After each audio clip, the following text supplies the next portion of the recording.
Hey everybody, Tom Barnes, stories from the 78 origin story coming out of Garfield Park. And that is where Arthur Agee became this star of the documentary Hoop Dreams. And it's turned 30 years old. I can't believe it.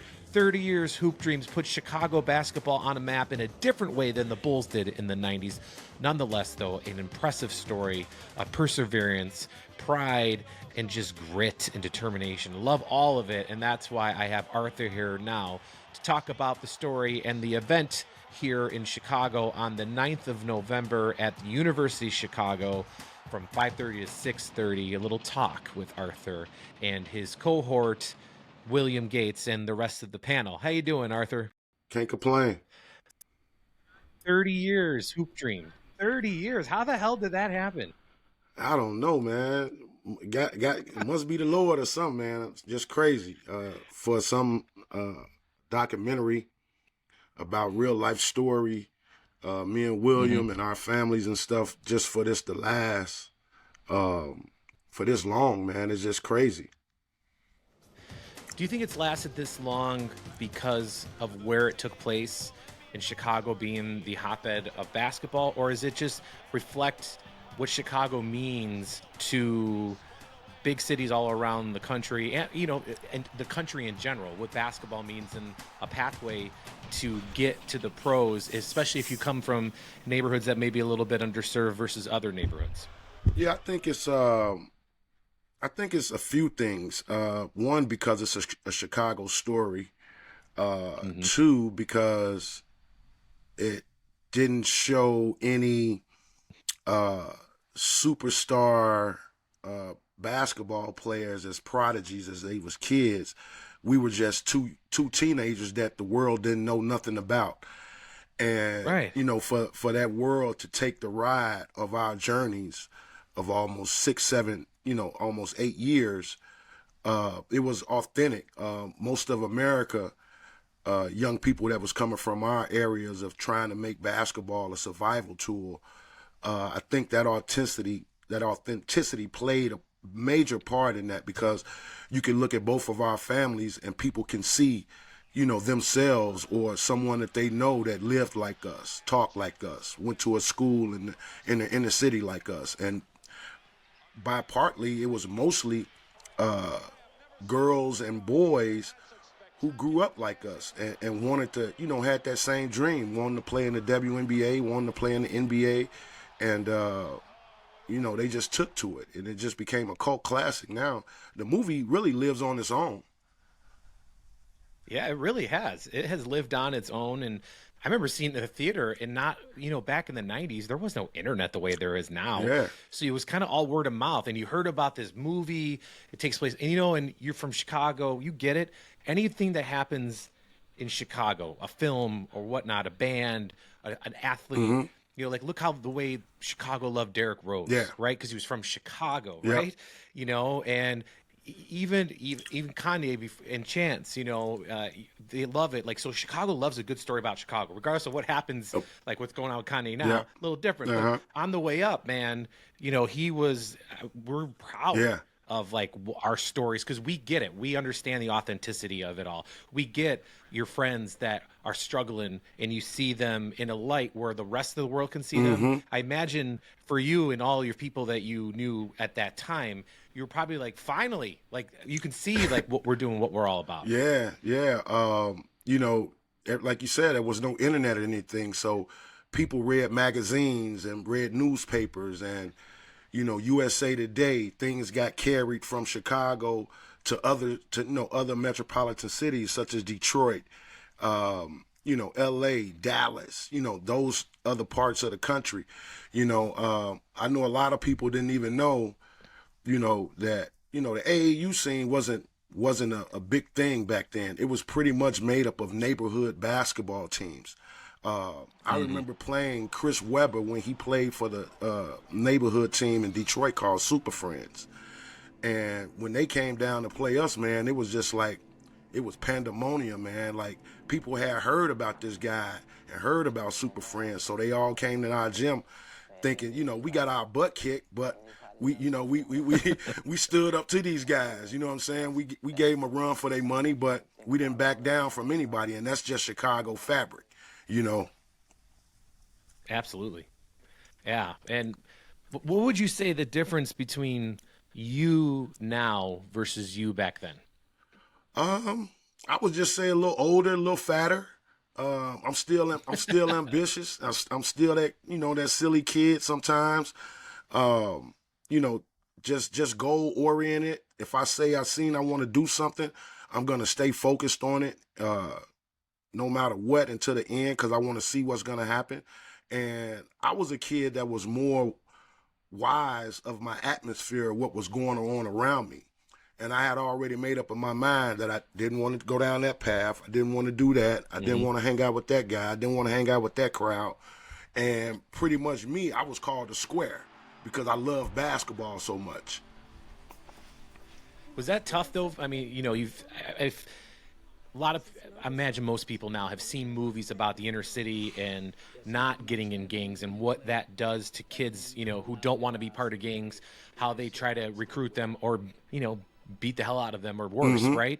So was that being called a square, I suppose was probably tolerable compared to what other things could have happened to you. Oh yeah, absolutely. I mean, I took it like a badge of honor. I knew that I already knew that I was different.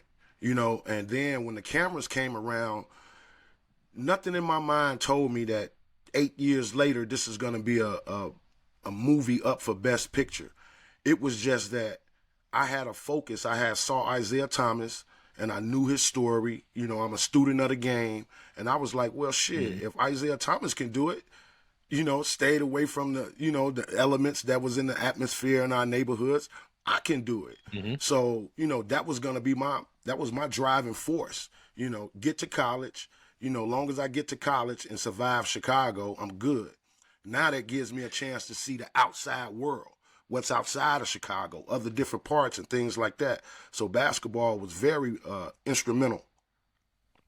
So let me ask you, as somebody who went through all that, why do you think it's so hard for so many others that maybe basketball is not the way out, but just to realize that bigger picture view that, man, there's more than this. I can get out of this. I can get the hell out of here and move on to something else and see different parts of the world. Is it for just not knowing, or you only know what you know type thing? Or like you said, you were just different? Yeah, I was just different, but I think now, kids have they feed into self-doubt, you know, whether it be the environment, whether it be the friends that you have around you, not telling you that, oh you dreaming, you ain't gonna do that, if and that can create self-doubt for a person.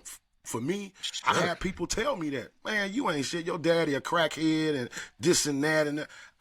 That used to just drive me even more. You know what I'm saying? So it was just like, Hmm. I already know what I'm about to do, and it's a lot has to do with self motivation and self determination, and I thank my mom and my dad for bringing me up and raising me that way and letting me, be the ambitious person, letting me, be creative and think that I can overcome anything. My mom and dad made me think like, bad times don't last that long. Long as you believe in yourself and you know what's for you and you go after it. So I've been taking that advice throughout my whole life. Yeah, it's funny you say that. My parents have always said it's never as bad as you think it is, and it's never as good or as great as you think it is. It's somewhere kind of in between, and it doesn't always last forever. Yep. It's about attitude. It's about, and like I feel like now, perhaps since maybe like 2020, Hmm. mental because of the pandemic, mental health has been pushed out into the forefront. Yes. And before Yes. people would talk about it back here or in Yep. whispers, right? Yep. But man, just to have that mental toughness, Yeah. of knowing that, it's not always going to be shitty. You It's not always going to be awful. awful, Yeah. right? Like there is hope. Yep. There's, but you got to like work. You got to like, just like you have to build your body to be an athlete, Yeah. you got to build your mind to change and move on and get out of your own damn way Yeah, sometimes. Tom. Let me tell you something. So, the mental health thing, I know it's real, and I know I understand it, but I think like this. So I say, it's the people who was enslaved. Did the slavery people have mental health? Just think about what they went through on a daily basis. Where was they hope at? How was they dealing with their mental health? Like, wasn't even talked about. Didn't care about the mental health. It was No. it was the slavery's faith in their Lord and God saying that you gotta make this a better way for me. So I always think to that, meaning that, Yeah. you know, I didn't think about yeah, that. I don't like I don't need to talk to a mental health therapist of what I'm going through that has made me feel sad. I understand, and if you're strong in your faith, I have a great relationship with my God and my faith. So I always look at mental health that way. Like, there's no mental health of today's problems that people are going through that was worse off than slavery. Just, Right, because just there was no people to talk to. There nobody. wasn't he could dip out and No, go. You that was that life, was and you were real oppressed. life, everyday time for them people. And for some of the ones that hold it on and was able to come up out of that and still go forward, go to the north and go to the south and still be able to provide for their families. Did nobody say, oh, well, we just come out of slavery? Well, I think I'm having mental health problems. I think you need to go see a doctor. None of that. You know what I'm No, saying? no, So, I mean, I applaud the mental health community for, for having a space for people who are not that strong-willed and have to talk to somebody. So I understand everybody is not going to have those attributes of having that mental will. absolutely. 100. It's just like you have great athletes and not so great Yep. athletes. Athletes that make it all the way, athletes that don't. Yep. Like it's everything in between. And I guess it's pointing to what you talked about. Like some people don't have a choice either, right? Yeah. And I think even we were talking about the enslaved folks not having a choice and just dealing with it, can apply to many things of like when you're brought up in a situation where you don't have a choice until you have So a you have a choice, choice. right? Right. And sometimes you don't know you have the choice until 5 minutes after the choice was made, but you did it. Yep.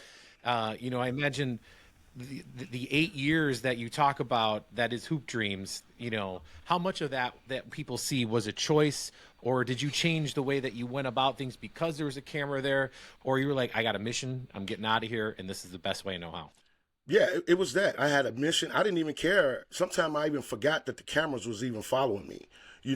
I knew that 2-hour train ride from the west side of Chicago to St. Joe's, only a few from this inner city of the west side of Chicago was able to do that. And I know Isaiah Thomas was one of them. So I was like, Hmm. that was all the focus that I needed. So it was just, I got a dream, I got a goal, and I'm focused on it. I'm not gonna let any distractions deter me from here. My best friend Shannon, I didn't even let dude lived in my house. I didn't even let Shannon distract me. I mean, that's how committed I was to this thing. That is mental toughness defined, like not letting somebody get in your And damn way when they're right there up in your when they right house. there in your house, and I told my mom when I was a sophomore in high school, I said, Mom, I'm gonna go to college, and I'm gonna get a college scholarship, a basketball scholarship. You ain't gonna have to pay people, because I grew up understanding that, oh, your mom and dad have to make so much amount of money to save for your college and all of that. I'm like, shit, I'm using my skill to get to college. My mom and daddy ain't gonna have to pay for nothing. So that's gonna be my gift to them. Do everything that they told me to do to be able to even scratch the surface of living my hoop dreams. And that was staying out of trouble, coming in the house on time, doing my work, making sure I'm not failing in school, and just being a kid, living life and being a teenager. And once I did all those things, my mom was just so proud of me that, she was able to send me off to college, not having no things on my background or well, this school may not like him because he got in trouble here. None of that. She didn't have to deal with any of that. And that's why she was crying on them steps when she saw me. She was like, man, he did it. We did it. Like, in that we did it moment, I imagine not just for your mom, but for your family, you know, and maybe some good, maybe some not good. Like the people who were like, shit, like he did it. Of course he did it, you know, and then the people who are like, man, he did it. yeah. Like, what does that mean? Like, for those who don't know, what streets, like what cross streets, if you will, from the west side of Chicago are you from? I'm from the Garfield Park area. I'm from Jackson Street and Pulaski, and that encompasses Hamlin, Madison Street, Pulaski, and then the 290 E-way. So I'm in that in that 4 square blocks of gangs, you know, vice lords and stuff like that. You know, you have to navigate that, you know, and I'm quite sure every city does. But when you're coming up in it and you're seeing, you know, people being influenced by the drug dealers, the rappers, the money, the clothes, that stuff never impressed me, because I knew, I was like, shit ain't gonna last. Like, something gonna happen. And is it worth it? And is it worth Right. it? Is it worth my freedom and my image and my name and my mama's name? Like, Or your life? my life. You know, just to be in the wrong place at the wrong time in Chicago in 1989, that was like a no-no. You already knew that it's so crazy. Me and Shannon worked at Pizza Hut. Now, this Pizza Hut is in Humboldt Park, where there are Hispanic gangs. So we have to catch the bus to Pulaski, to North Avenue, and go down to Western and get off. And our Pizza Hut was right there. So can you imagine what we would have to not wear our hats? Or if we did wear a hat, we had to straighten it up, make sure we was inconspicuous, didn't look like, dressed like gang bangers and stuff like that. And we did that for like the rest of our, since we was like, high school. I mean, we was working out of high school. Like, me and this dude had a job. You know what I'm saying? We was getting paid $3.35 an hour, Tom. And that wasn't nothing back then. But to us, it was independence. It was, you know, we growing, we doing our own thing, we getting our own money. Yeah, like honest money, right? Like hard working money. You know, the money that you get shit for doing. I mean, I suppose somebody can give you shit for anything, but I imagine you did get a little bit of that when you did finally graduate and get out. I bet you met with resentment, with happiness from other folks, and jealousy from other folks. I mean, was that hard for you to have the hoop dream success and to get out the way on your terms? Did it fracture relationships with you back at home, or did it just made you realize, you know what, that's not what I'm about anymore? I don't want that life. I'm moving forward. Oh man, it was just the opposite. The neighborhood was like, they would like that's why all the drug dealers, like, they wanted me and Shannon to play on their team because we were different. You know what I'm saying? Like, they just loved us. When they found out me and Shannon had jobs, they was like, damn, these dudes they young dudes, like 16, 15, like, that's amazing.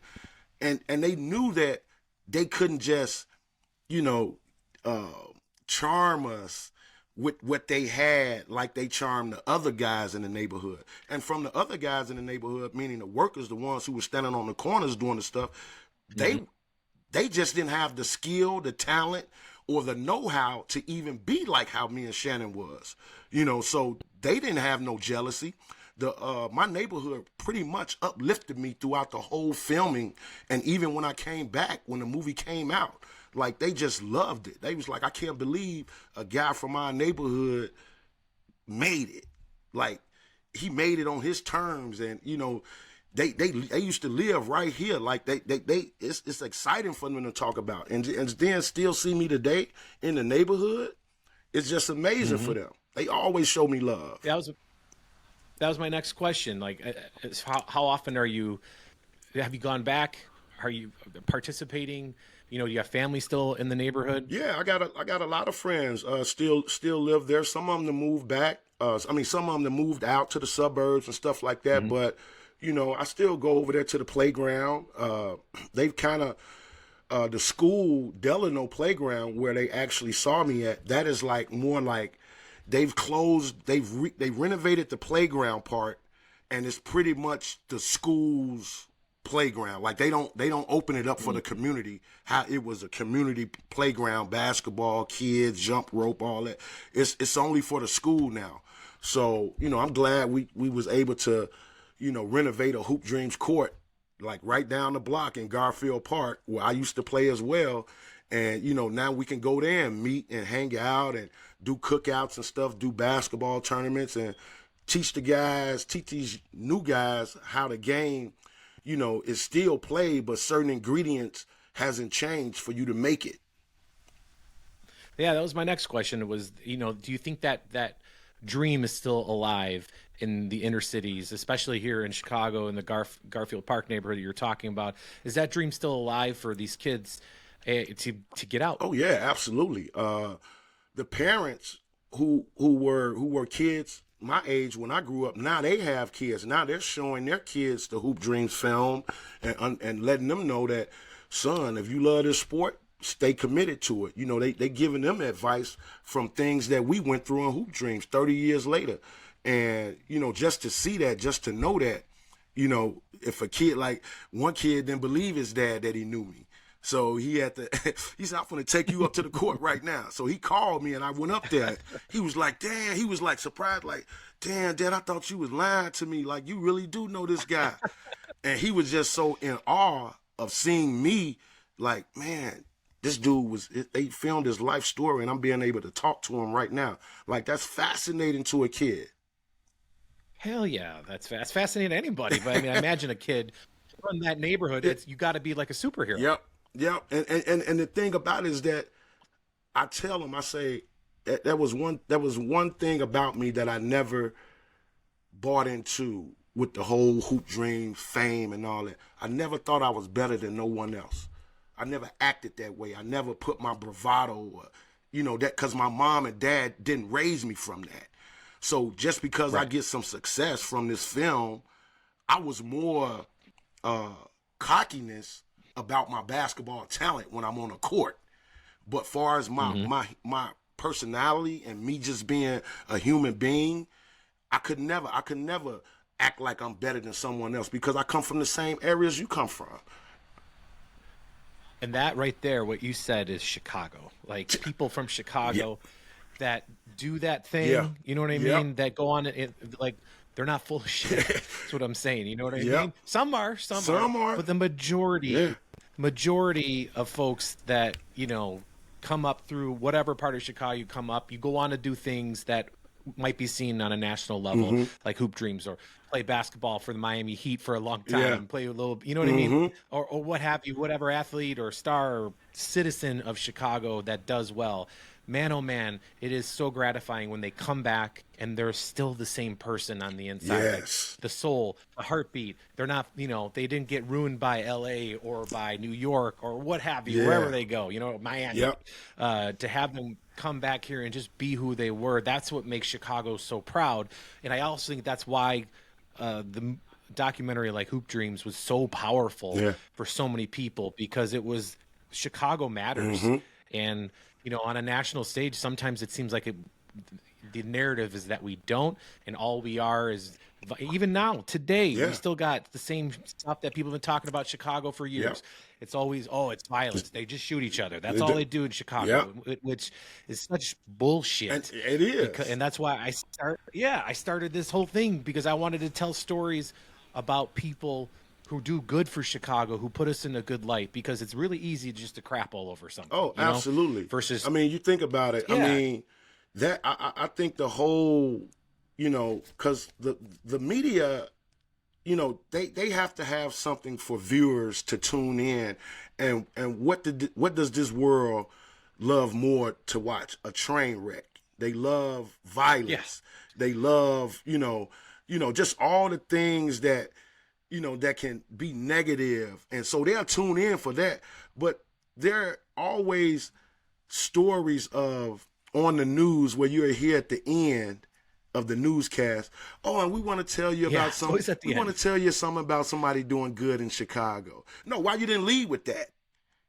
You know what I'm Amen, saying? brother. Amen. Yeah. You know why? Why Why not not? Why lead you with didn't it? lead with that? You know, we with the good people that's doing good from Chicago has to be the end of the newscast for maybe for 2 minutes. Come on, man.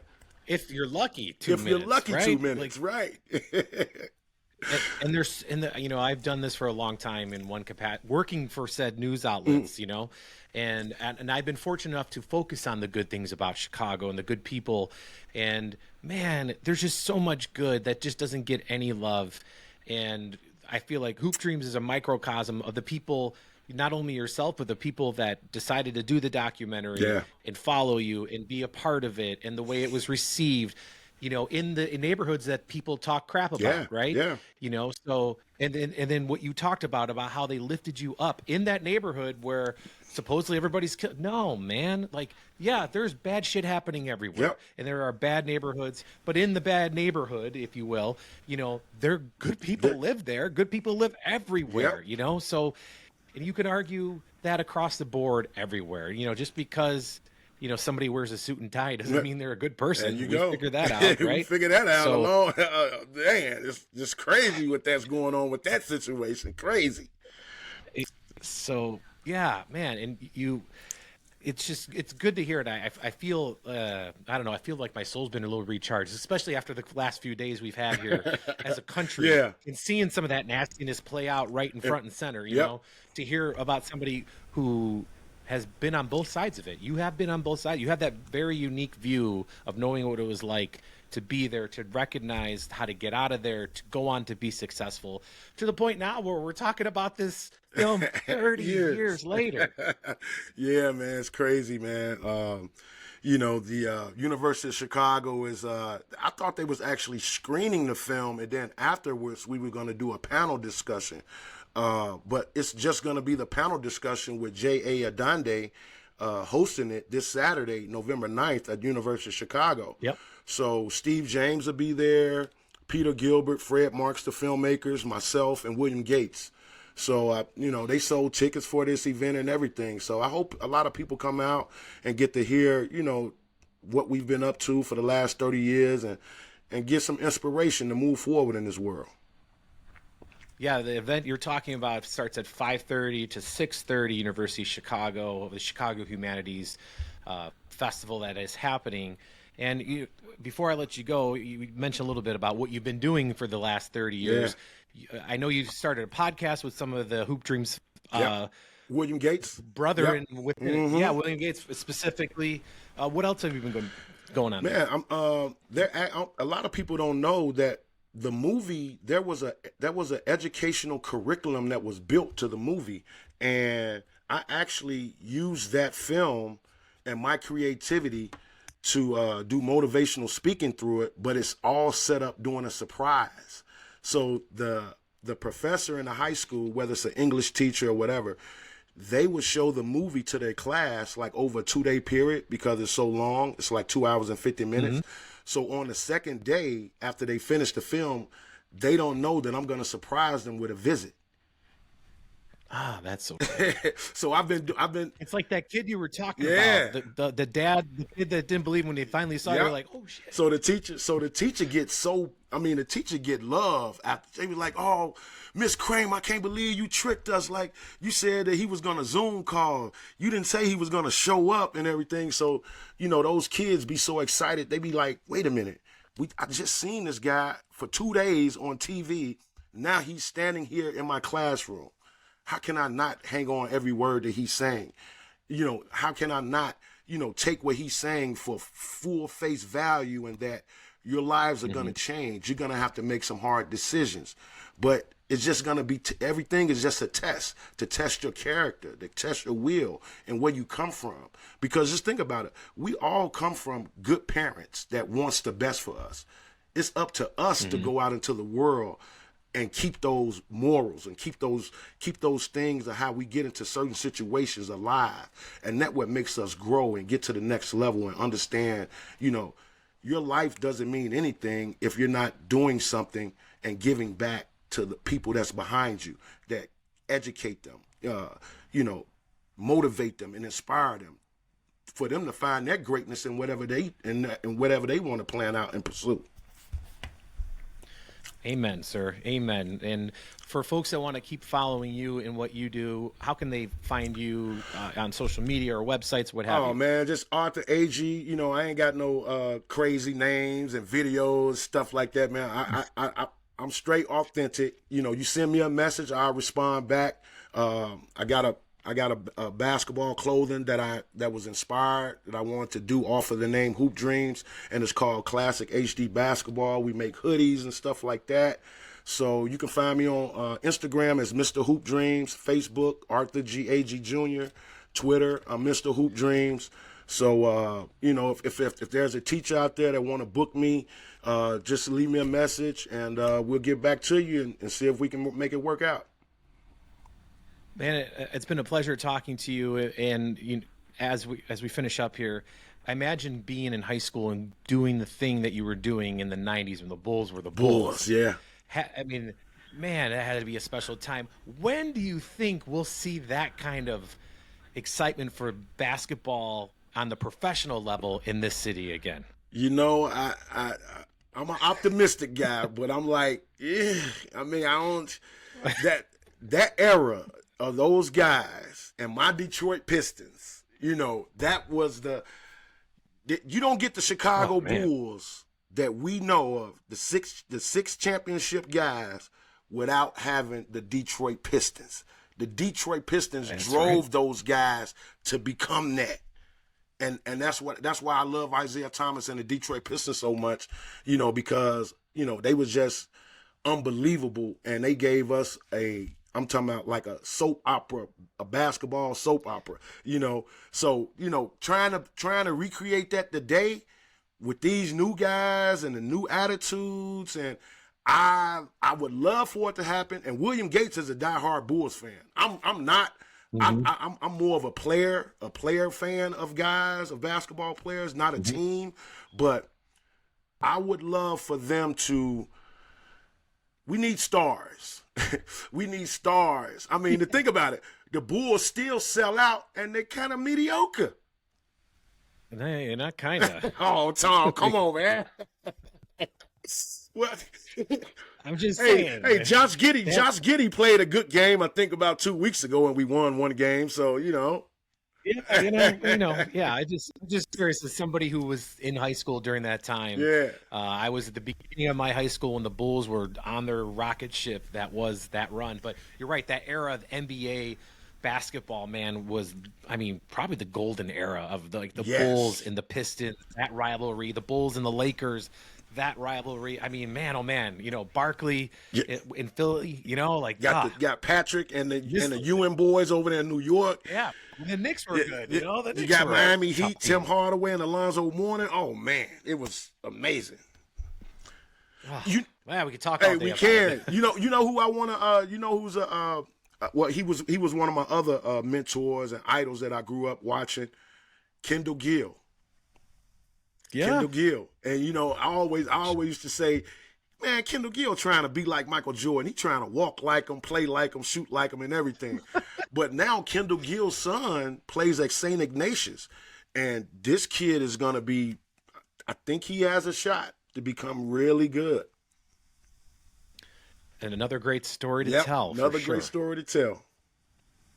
Arthur, man, it's been a pleasure talking to you. Thanks for taking time to talk with me today. And folks, go out Saturday, the 9th of November, 5:30 to 6:30 at the University of Chicago. You'll be there answering all the questions. Yes, I will be. Thank you, Tom, for having me.